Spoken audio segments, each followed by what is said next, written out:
প্রথমে কিছু প্রাসঙ্গিক তথ্য এ সম্পর্কে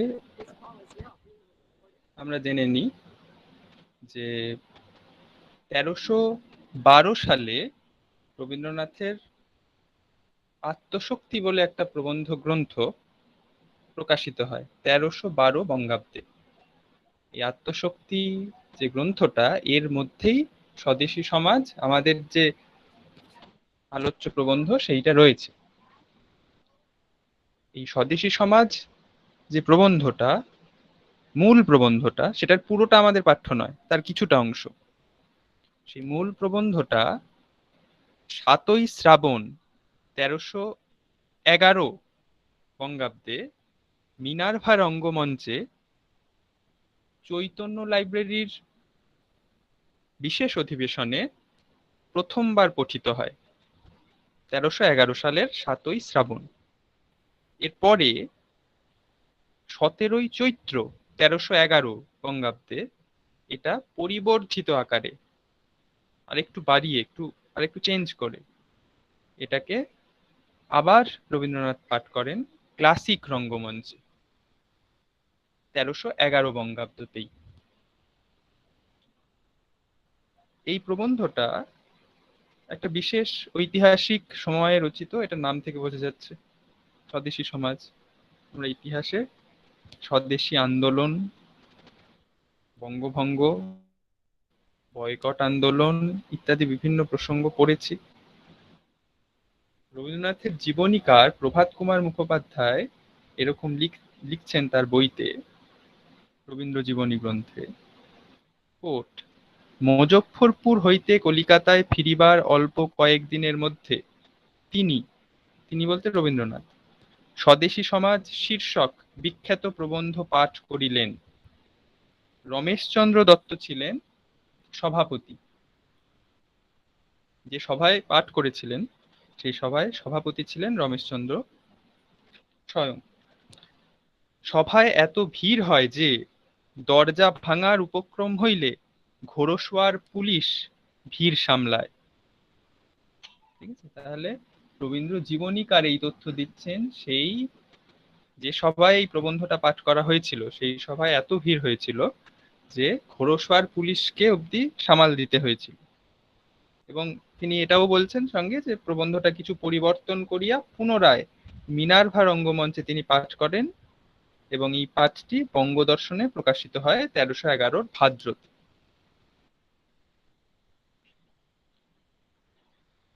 আচ্ছা, এবার আমরা মূল প্রবন্ধে আসি। তাহলে কি বলছেন?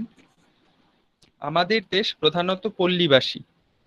এই পল্লী মাঝে মাঝে যখন আপনার নারীর মধ্যে বাহিরের বৃহৎ জগতের রক্ত চলাচল অনুভব করিবার জন্য উৎসুক হইয়া উঠে, তখন মেলাই তাহার প্রধান উপায়। এই মেলাই আমাদের দেশে বাহিরকে ঘরের মধ্যে আহ্বান করে। এই উৎসবে পল্লী আপনার সমস্ত সংকীর্ণতা বিস্মৃত হয়, তাহার হৃদয় খুলিয়া দান করিবার ও গ্রহণ করিবার এই প্রধান উপলক্ষ। যেমন আকাশের জলে জলাশয় পূর্ণ করিবার সময় বর্ষাগম, তেমনি বিশ্বের ভাবে পল্লীর হৃদয়কে ভরিয়া তুলিয়া দিবার উপযুক্ত অবসর মেলা। অর্থাৎ আমাদের দেশ মূলত পল্লীবাসী। রবীন্দ্রনাথ এইভাবে দেশকে ব্যাখ্যা করছেন এবং এই পল্লীর সমস্ত লোকজনের মধ্যে আদান প্রদান, সেটা ভাব থেকে শুরু করে জিনিসপত্র, যে কোনো কিছুরই আদান প্রদান হওয়ার একটা প্রধান উপায় কি? দেয়া নেয়ার প্রধান উপায় মেলা। এই যে মেলা বা এই মেলা ধরনের যে উৎসবগুলো, এগুলোর মধ্য দিয়ে গ্রাম হোক বা কোনো অঞ্চল হোক, সেখানকার মানুষরা পরস্পরের মধ্যে আদান প্রদান করে, তারা এক জায়গায় আসার সুযোগ পায়।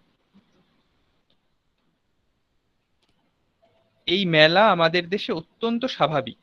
আমরা সব জায়গাতেই মোটামুটি এই মেলার বিভিন্ন উৎসব উপলক্ষে মেলা দেখতে পাই। একটা সভা উপলক্ষে যদি দেশের লোককে ডাক দাও, তবে তাহারা সংশয় লইয়া আসিবে, তাহাদের মন খুলিতে অনেক দেরি হইবে। কিন্তু মেলা উপলক্ষে যাহারা একত্র হয়, তাহারা সহজেই হৃদয় খুলিয়াই আসে। সুতরাং এইখানেই দেশের মন পাইবার প্রকৃত অবকাশ ঘটে। পল্লীগলি যেদিন হাল লাঙল বন্ধ করিয়া ছুটি লইয়াছে, সেই দিনই তাহাদের কাছে আসিয়া বসিবার দিন। অর্থাৎ যদি কোনো একটা সভা হচ্ছে বলে কাউকে ডাকা হয়,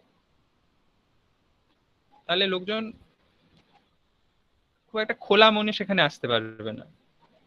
কিন্তু যদি একটা মেলা হচ্ছে বলে কাউকে ডাকা হয়, তাহলে সেখানে ভিড় আরো বেশি হবে, মানে লোকজন বেশি আসবে সেখানে, এবং একটা সহজ স্বাভাবিক মানুষ হয়েই আসবে।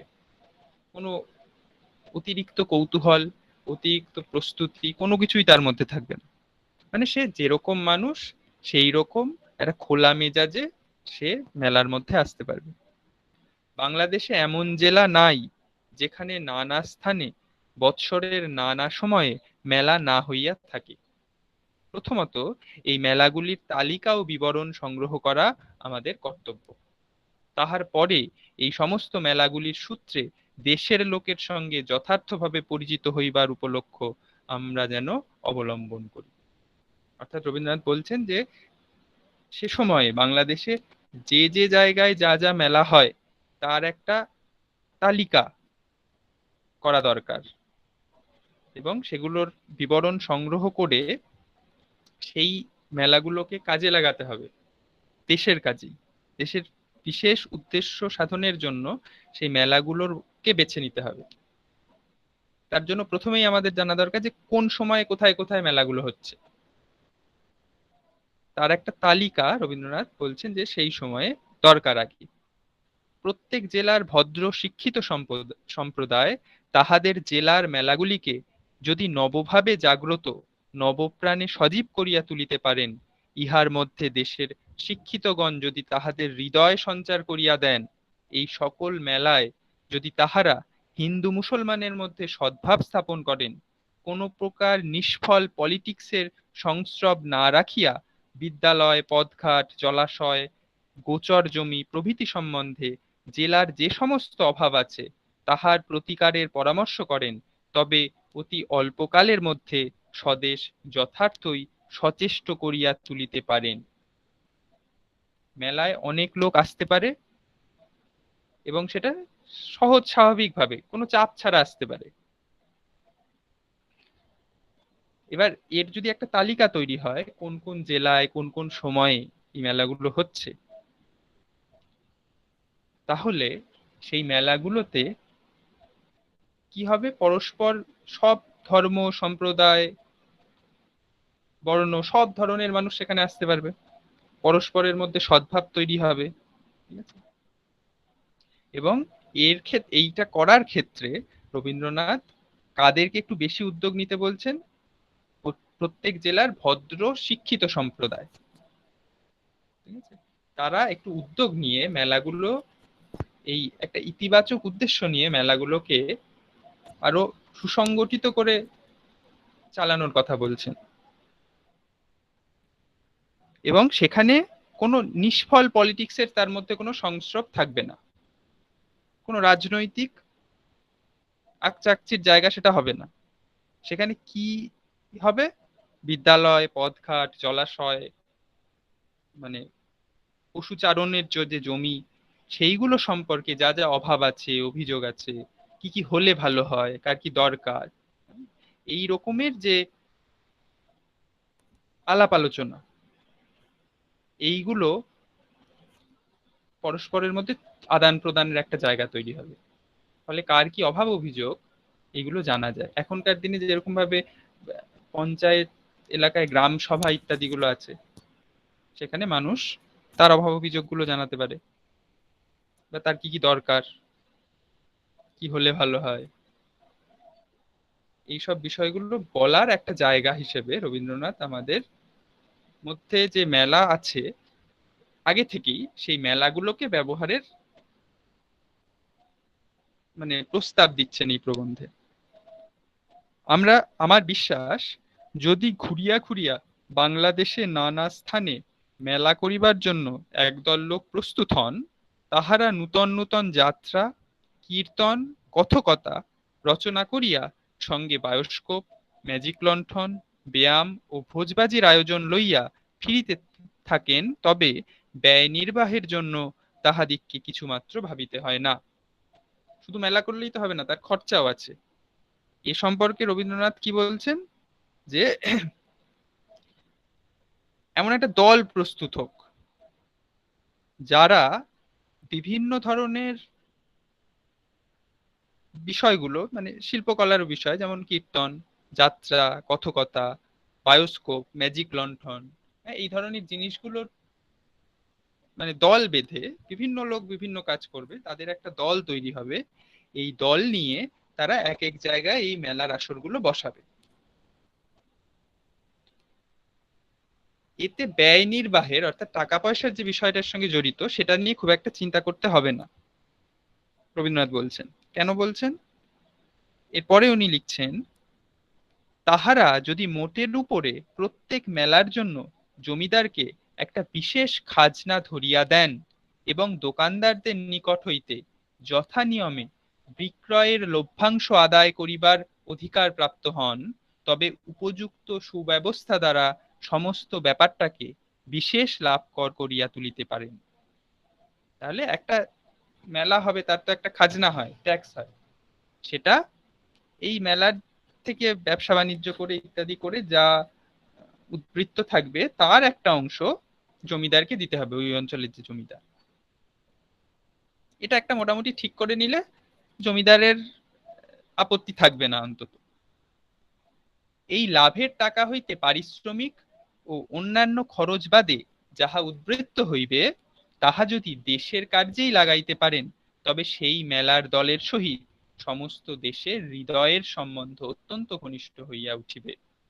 এবং এই মেলা থেকে যা লাভ হবে, টাকা যা উদ্বৃত্ত বাঁচবে, সেই টাকাটাকে যদি দেশের ভালোর কাজেই লাগানো যায়, কোথায় দেশে রাস্তা দরকার, কোথায় একটা পুকুর খুঁড়লে ভালো হয়, হ্যাঁ, সেই সেই কাজগুলো যদি করা যায়, তাহলে দেশের মানুষ এই যে মেলা যারা করে বেড়াচ্ছে যে দলগুলো, তাদের প্রতি আরো শ্রদ্ধাশীল হবে।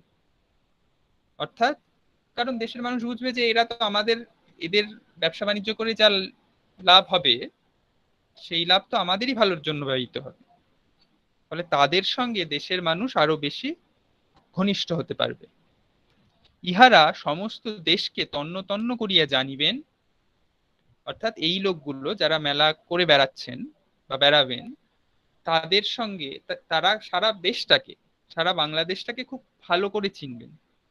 বাংলাদেশ বলতে বৃহত্তর বঙ্গ, এখনকার যতটুকু আমরা পশ্চিমবঙ্গ বুঝি ততটুকু নয়, পূর্ববঙ্গ, আমাদের পশ্চিমবঙ্গ পুরোটা নিয়ে, ঠিক আছে।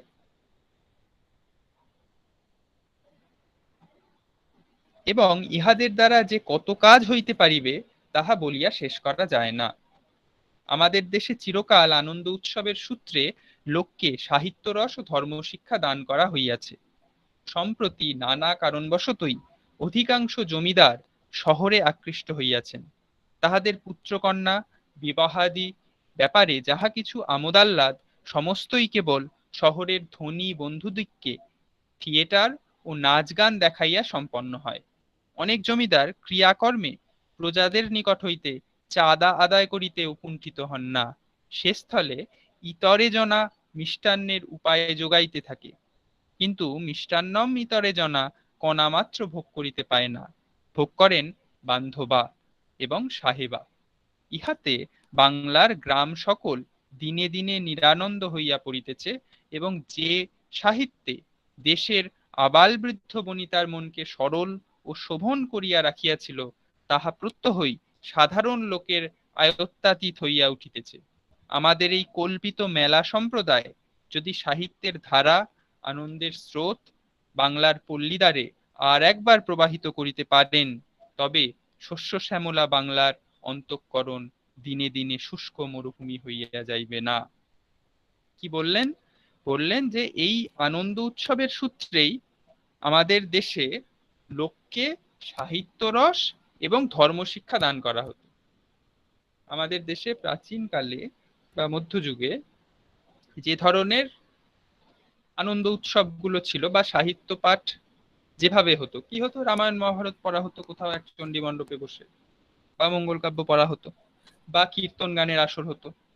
এই যে আসরগুলো হতো, সেখানে কি হতো, একটা ধর্মীয় শিক্ষাও কেউ কেউ পেত, আবার যে ধর্মীয় শিক্ষা নেবে না সে সাহিত্য রসও সেখান থেকে আস্বাদন করতো। মানে তার কাছে রামায়ণ একটা সাহিত্য, রামায়ণের গল্প শুনে সে মজা পায়, আনন্দ পায়, তাই সে শুনতো। বা কোথাও কথকথাও হতে পারে। তাহলে এই ধরনের যে কাজগুলো, সেই আসরগুলো বসতো, এগুলো হতো মূলত আনন্দ উৎসবের সূত্রে। তাহলে এইগুলোর একটা প্রয়োজন আছে। এগুলো আস্তে আস্তে কমে যাচ্ছে সমাজে, মানে যে সময় রবীন্দ্রনাথ প্রবন্ধটা লিখছেন।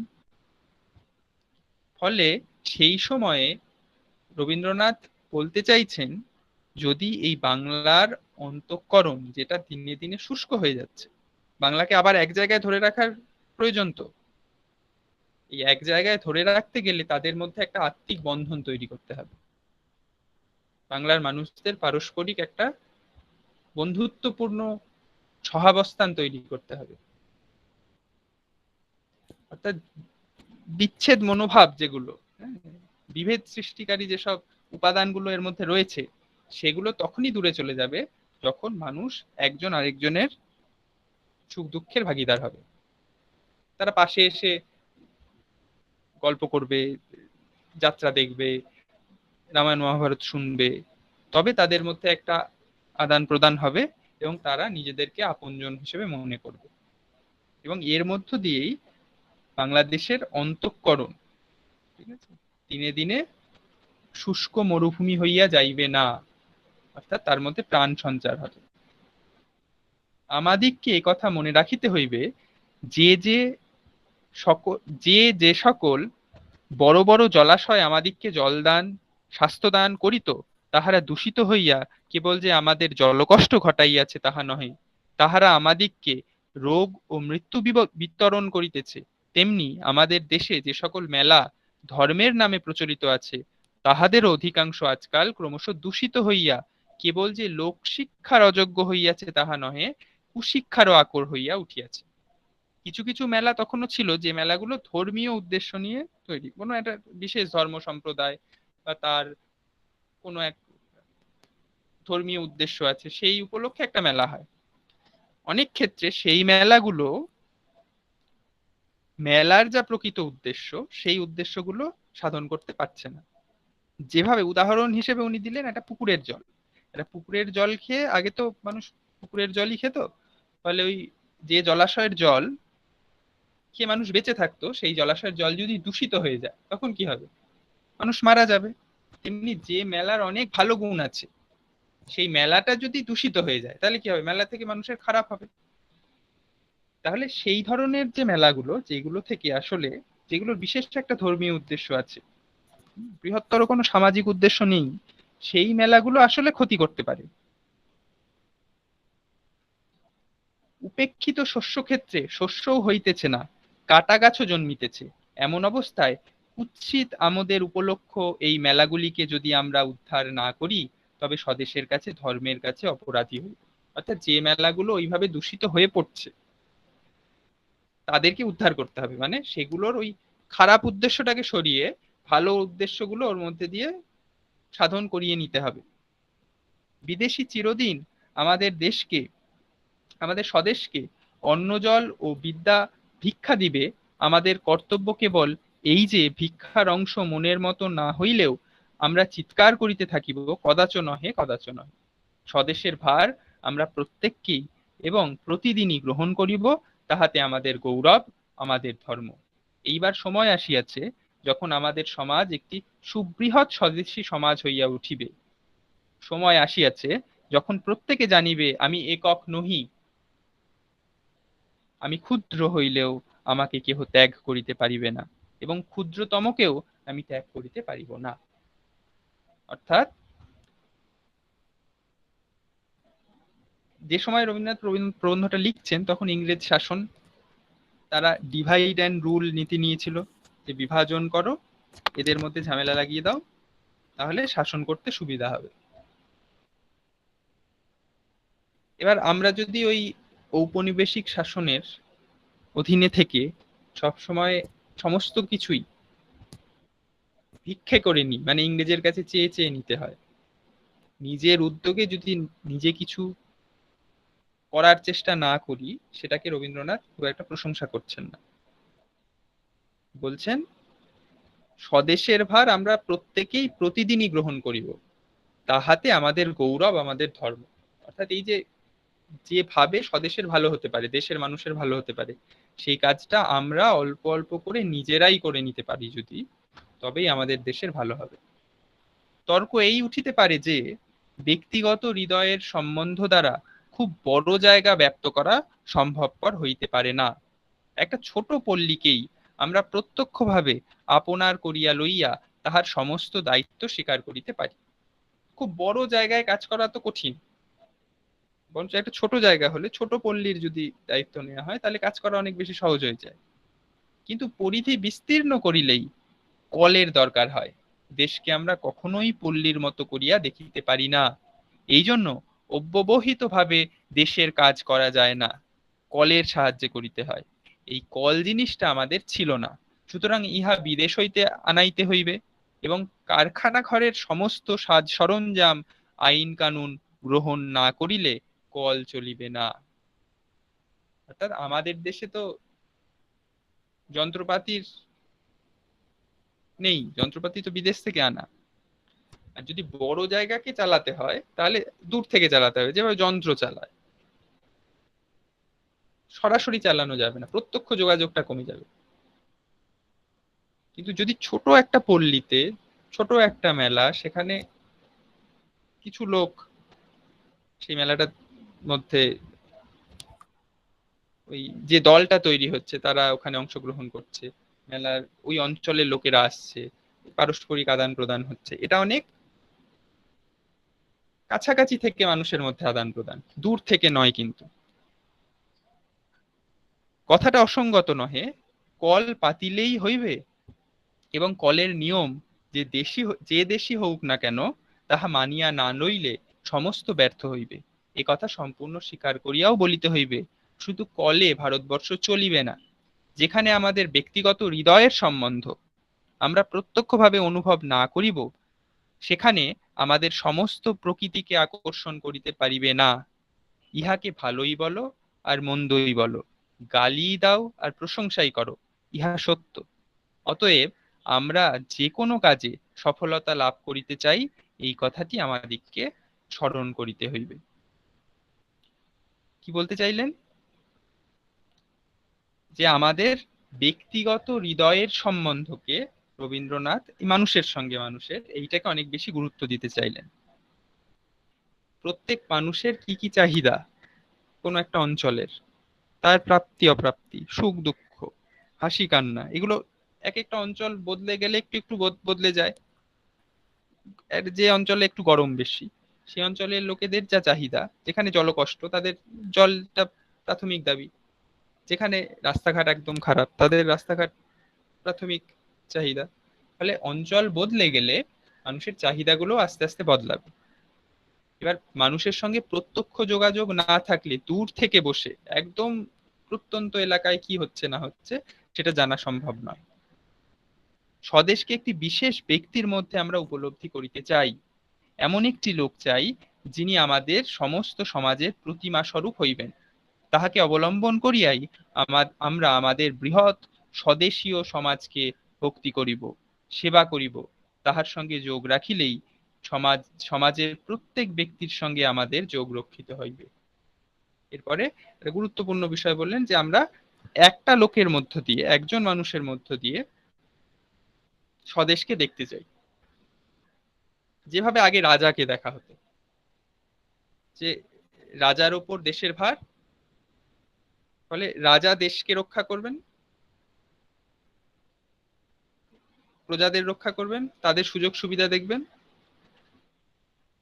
এটা তার প্রধান দায়িত্ব, এবং এইটা তিনি ভালোভাবে পালন করতে পারবেন, মানে পারার ওপরেই তার স্থায়িত্বটা নির্ভর করছে বা তার শ্রেষ্ঠত্ব নির্ভর করছে। সেরকম আমরা এমন একজনকে চাই যে আমাদের নেতৃত্ব দেবে আর কি সামনে থেকে, এবং তাকে অবলম্বন করে আমরা স্বদেশী সমাজকে ভক্তি করব। এক্ষণে আমাদের সমাজপতি চাই, এইটা গুরুত্বপূর্ণ কথা, যে আমরা একজন সমাজের নেতৃত্ব দানকারী এমন কাউকে চাই, তাকে রবীন্দ্রনাথ নাম দিচ্ছেন সমাজপতি। কারণ কেন চাই? তাহার সঙ্গে তাহার পার্শ্বদ সভা থাকিবে, কিন্তু তিনি প্রত্যক্ষভাবে আমাদের সমাজের অধিপতি হইবেন। তিনি শুধু একা পারবেন না, একা কোনো কাজই হবে না, সঙ্গে তারও পার্শ্বদ থাকবেন, আরো কিছু লোকজন থাকবেন, কিন্তু তিনি প্রধান। আমাদের প্রত্যেকের নিকটে তাহারই মধ্যে সমাজের একতা সপ্রমাণ হইবে। আর যদি কাহাকেও বলি সমাজের কাজ করো, তবে কেমন করিয়া করিব, কোথায় করিব, কাহার কাছে কি করিতে হইবে, তাহা ভাবিয়া তাহার মাথা ঘুরিয়া যাইবে। অধিকাংশ লোকেই আপনার কর্তব্য উদ্ভাবন করিয়া চলে না বলিয়াই রক্ষা। এমন স্থলে ব্যক্তিগত চেষ্টাগুলিকে নির্দিষ্ট পথে আকর্ষণ করিয়া লইবার জন্য একটি কেন্দ্র থাকা চাই। আমাদের সমাজের কোন দল সেই কেন্দ্রের স্থল অধিকার করিতে পারিবে না। আমাদের দেশে অনেক দলকেই দেখি প্রথম উৎসাহের ধাক্কায় তাহারা যদি বা অনেকগুলি ফুল ফুটাইয়া তোলে, কিন্তু শেষকালে ফল ধরাইতে পারে না। তাহার বিশেষ বিবিধ কারণ থাকিতে পারে, কিন্তু একটা প্রধান কারণ আমাদের দলের প্রত্যেক ব্যক্তি নিজের মধ্যে দলের ওই ঐক্যটিকে দৃঢ়ভাবে অনুভব ও রক্ষা করিতে পারে না। শিথিল দায়িত্ব প্রত্যেকের স্কন্ধ হইতে স্খলিত হইয়া শেষকালে কোথায় যে আশ্রয় হইবে তাহার স্থান পায় না। অর্থাৎ অনেক গোষ্ঠী কোনো একটা বড় কাজের উদ্যোগ নিয়ে হয়তো শুরু করে, কিন্তু তাদের যে বন্ডিংটা, তাদের যে একসঙ্গে থেকে এবং ওই দলটার প্রতি তাদের একটা আনুগত্য রেখে কাজটা ঠিকঠাক ভাবে উতরে দেয়া, এত দূর অব্দি আসে না। তারা প্রচুর উৎসাহে হয়তো শুরু করে, কিন্তু এই পুরো কাজটা তারা কমপ্লিট করতে পারেন না। এটার প্রধান কারণ কি? কারণ তারা ওই যে দলের একজন নেতার অধীনে থেকে পরস্পরের মধ্যে যে একটা বোঝাপড়া, তাদের মধ্যে যে একটা ঐক্য, এই ঐকান্তিক যোগ, এই যোগটা তারা উপলব্ধি করতে পারে না। অথচ একটা কাজকে ঠিকঠাক ভাবে করার জন্য এই যোগটা খুব দরকার। আমাদের সমাজ এখন আর এরূপ ভাবে চলিবে না, কারণ বাহির হইতে যে উদ্যত শক্তি প্রত্যহ সমাজকে আত্মসাৎ করিতেছে তাহা ঐক্যবদ্ধ, তাহা দৃঢ়, তাহা আমাদের বিদ্যালয় হইতে আরম্ভ করিয়া প্রতিদিনের দোকান বাজার পর্যন্ত অধিকার করিয়া সর্বত্রই নিজের একাধিপত্য স্থূল সূক্ষ্ম সর্বপ্রকারে প্রত্যক্ষ গম্য করিয়াছে। এখন সমাজকে ইহার বিরুদ্ধে আত্মরক্ষা করিতে হইলে অত্যন্ত নিশ্চিত রূপে তাহার আপনাকে দাঁড় করাইতে হইবে। তাহা করাইবার একমাত্র উপায় একজন ব্যক্তিকে অধিপতিত্বে বরণ করা, সমাজের প্রত্যেককে সেই একের মধ্যে প্রত্যক্ষ করা, তাহার সম্পূর্ণ শাসন বহন করাকে অপমান জ্ঞান না করিয়া আমাদের স্বাধীনতারই অঙ্গ বলিয়া অনুভব করা। অর্থাৎ একজনের নেতৃত্বে সবাই অনুগত হয়ে একটা কাজকে ঠিকঠাকভাবে উতরে দেয়া, এইটা প্রাথমিক দায়িত্ব হবে প্রত্যেক লোকের। এবার কারো নেতৃত্বে আমরা কাজ করছি মানে তাকে আমরা তার অধীনে হয়ে গেলাম, আমরা শুধুমাত্র তার দাসত্ব করছি, এই ধরনের যে চিন্তা ভাবনাগুলো, এগুলোকে দূরে রাখতে হবে। আসলে তাকে অধিপতিত্বে বরণ করে না নিলে আমাদের কাজটাই হবে না। কারণ অতি সন্ন্যাসীতে গাজন নষ্ট, যদি সবাই রাজা হয় তাহলে কি করে হবে? তাহলে কেউ তো কারো কথা শুনবে না।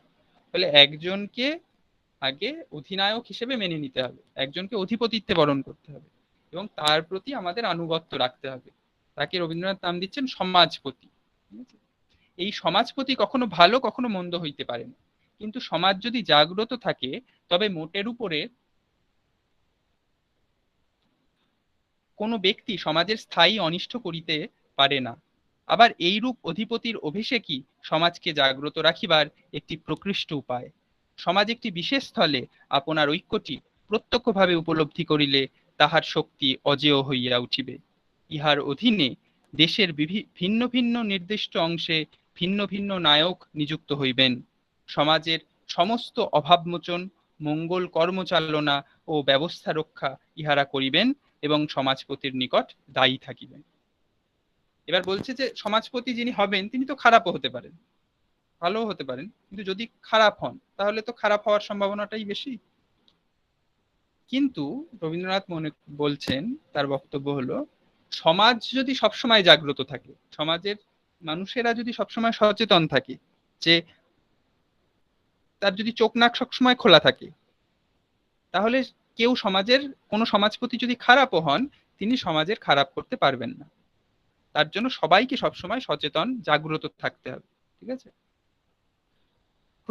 সমাজের প্রত্যেক ব্যক্তি প্রত্যহ অতি অল্প পরিমাণেও কিছু স্বদেশের জন্য উৎসর্গ করিবে।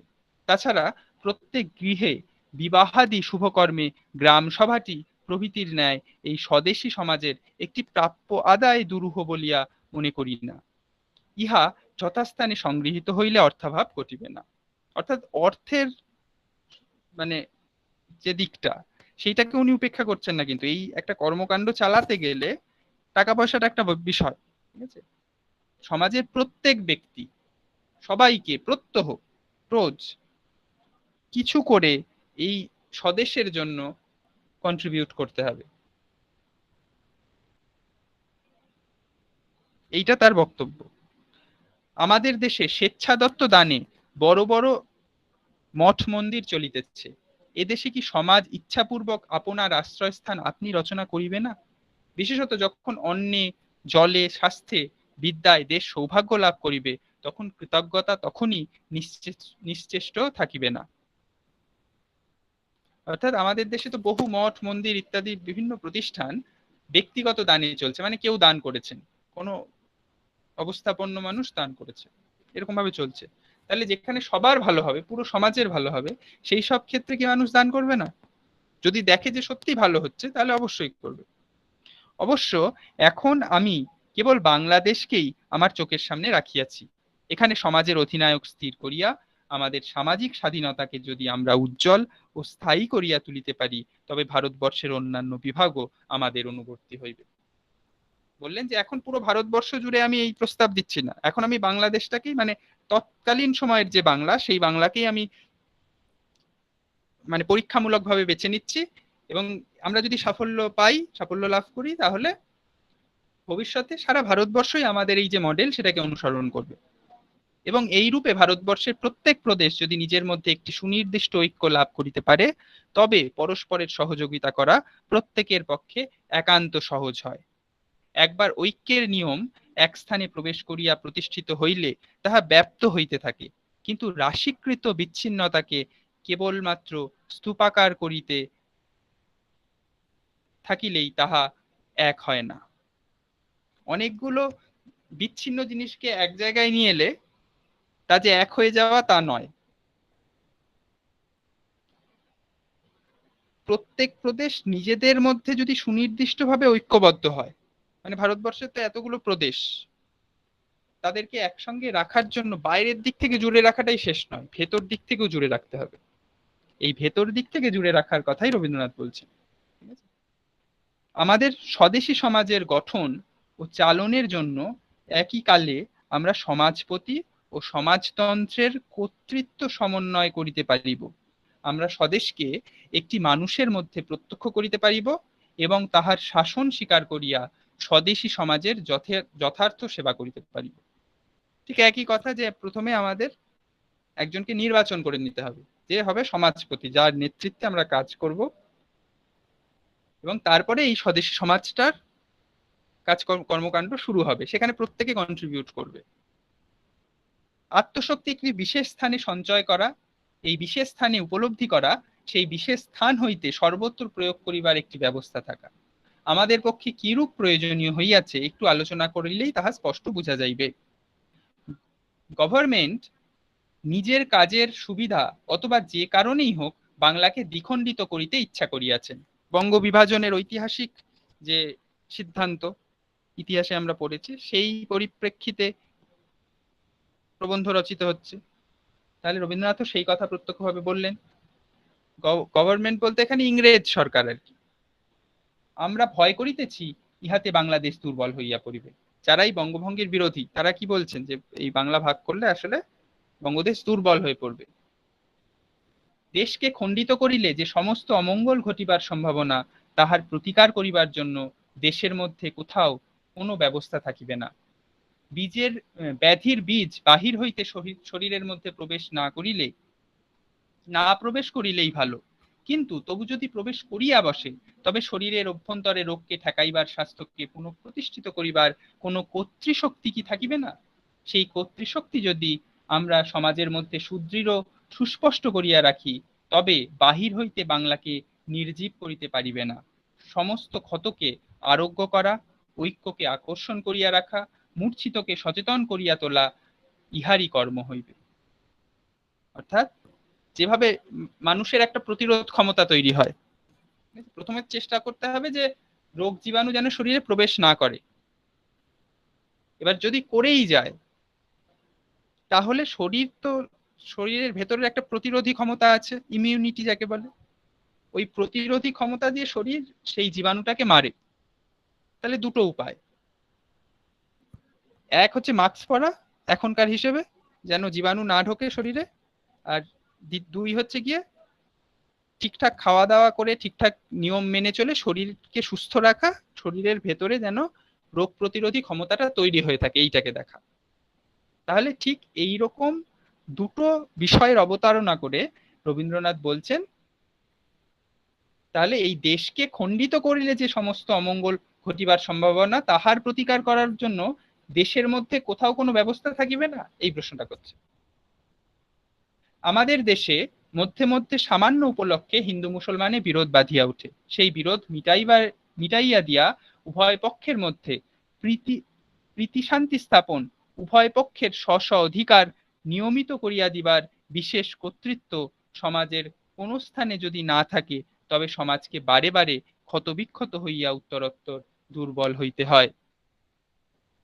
অর্থাৎ মাঝে মাঝে যে হিন্দু মুসলমানে বিভেদ হয় আর কি, সেটাকে মিটিয়ে উভয়ের মধ্যে প্রীতি স্থাপন, কারণ সবাইকে একসঙ্গে থাকতে হবে, এবং উভয় পক্ষের স্ব স্ব অধিকার, মানে কার কি কি প্রাপ্য, কখন কি করা উচিত, এটা একটা হিসেব মেনে তৈরি করা।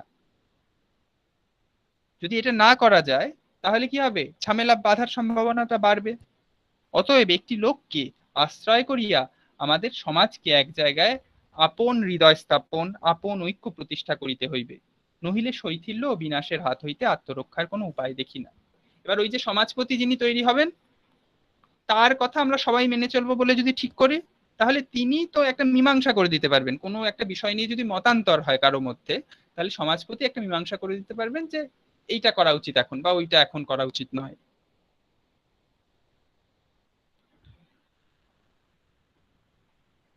অনেকে হয়তো সাধারণভাবে আমার এই কথা স্বীকার করিবেন, কিন্তু ব্যাপারখানা ঘটাইয়া তোলা তাহারা অসাধ্য বলিয়া মনে করিতে পারেন। এই যে যে প্রস্তাবটা রবীন্দ্রনাথ সে সময় করেছিলেন, সেটাকে তিনি জানতেন যে অনেকে হয়তো ভাববেন যে এটা সম্ভবই না এইভাবে ঘটিয়ে তোলা, এটা অনেকে বলবেন, কিন্তু বিষয়টা ভালো।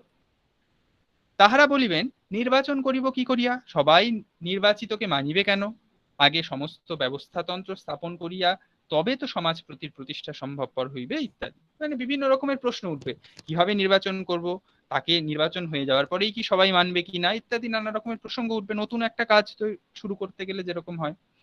আমরা আমার বক্তব্য এই যে আমার বক্তব্য এই যে এই সমস্ত তর্ক লইয়া আমরা যদি একেবারে নিঃশেষপূর্বক বিচার বিবেচনা করিয়া লইতে বসি, তবে কোনো কালে কাজে নামা সম্ভব হইবে না।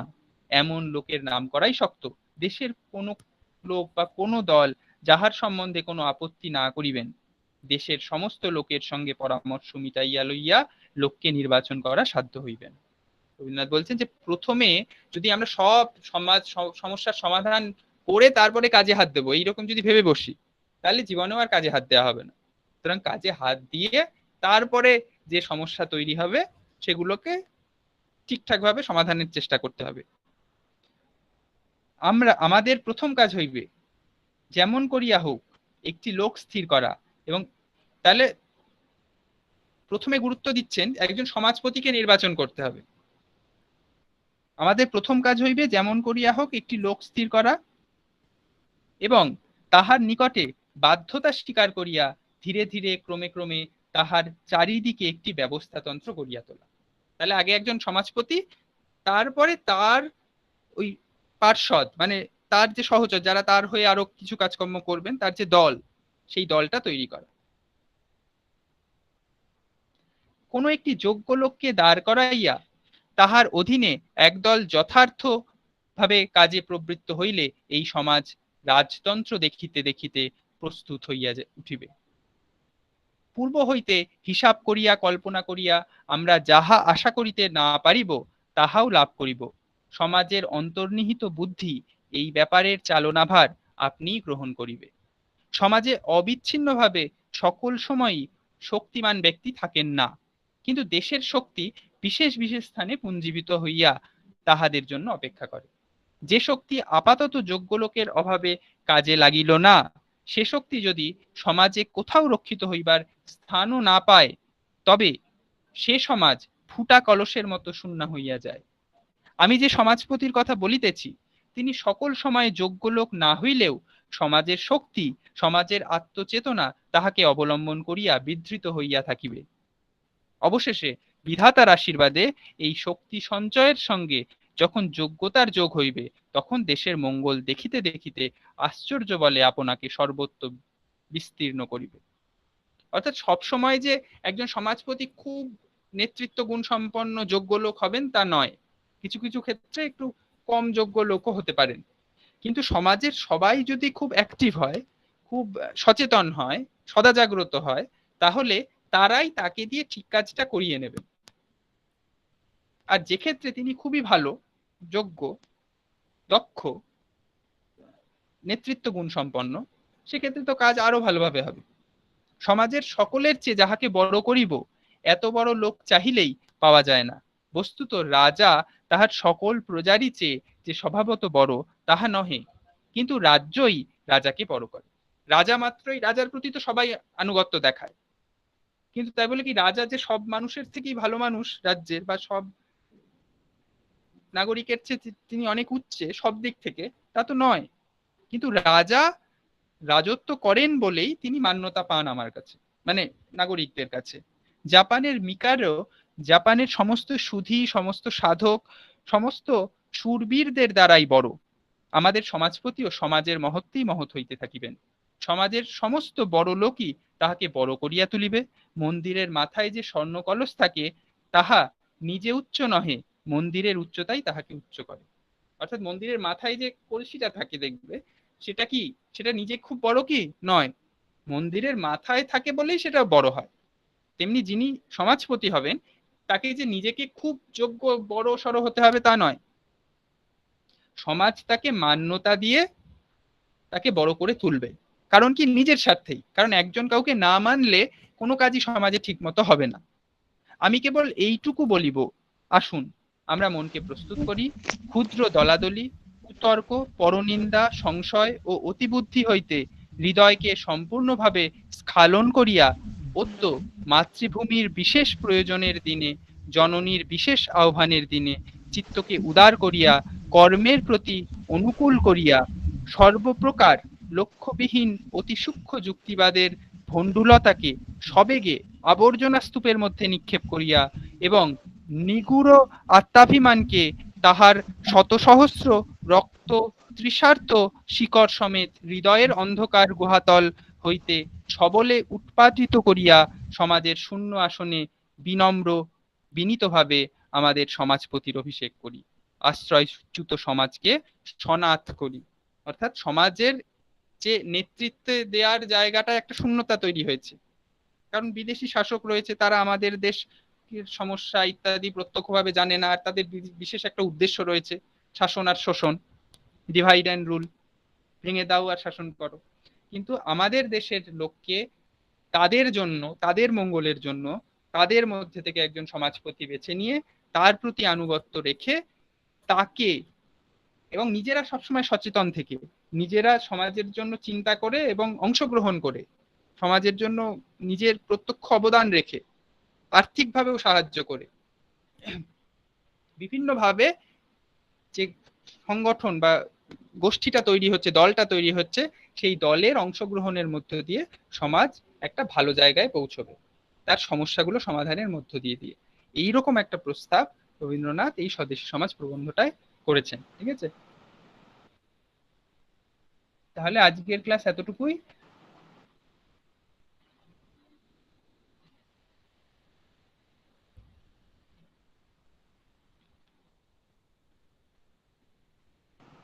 তোমরা তাহলে